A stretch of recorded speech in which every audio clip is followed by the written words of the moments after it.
கிறிஸ்துவுக்குள் மிகவும் பிரியமான சகோதர சகோதரிகளே, இயேசு கிறிஸ்துவின் நாமத்தினாலே உங்கள் யாவருக்கும் எனது அன்பின் நல்வாழ்த்துதலையும் வணக்கத்தையும் தெரிவித்துக் கொள்கிறேன்.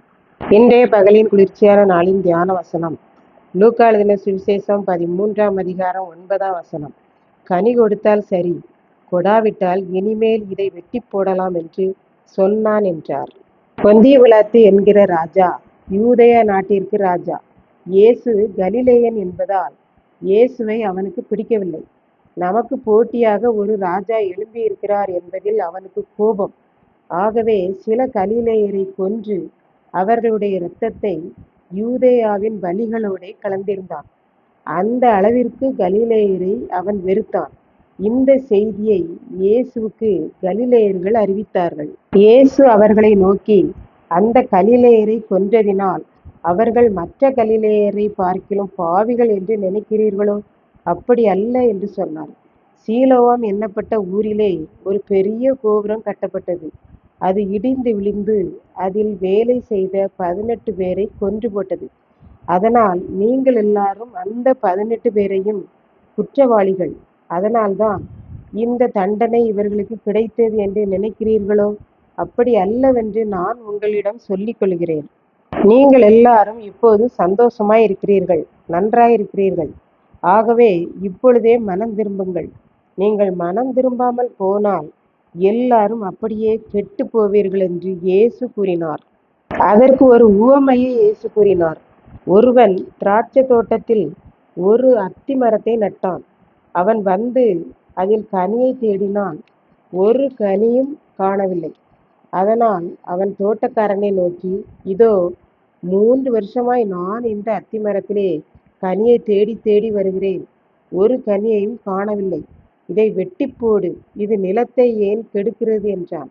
உடனே தோட்டக்காரர், ஐயா, இந்த வருடமும் இந்த மரம் இருக்கட்டும், கனி கொடுக்குமா என்று பார்ப்போம். கொடுக்கவில்லை என்றால் இனிமேல் இதை வெட்டி போடலாம் என்றார். இப்படித்தான் பரலோகத்திலே ஆண்டவருக்கும் பிசாசுக்கும் வாக்குவாதம் வந்தது.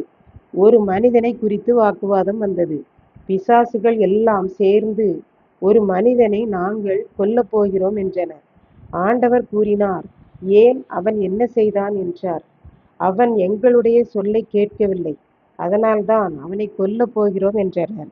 இயேசு, இந்த வருடமும் அவன் எனக்கு அதிக கனிகளை கொடுக்கட்டும், உன்னை நான் கொல்ல விடமாட்டேன், நீ அவனை விட்டு சென்று விடு, ஓடிப்போ என்றார். உடனே பிசாசானவன் அவரை விட்டு சென்று விட்டான்.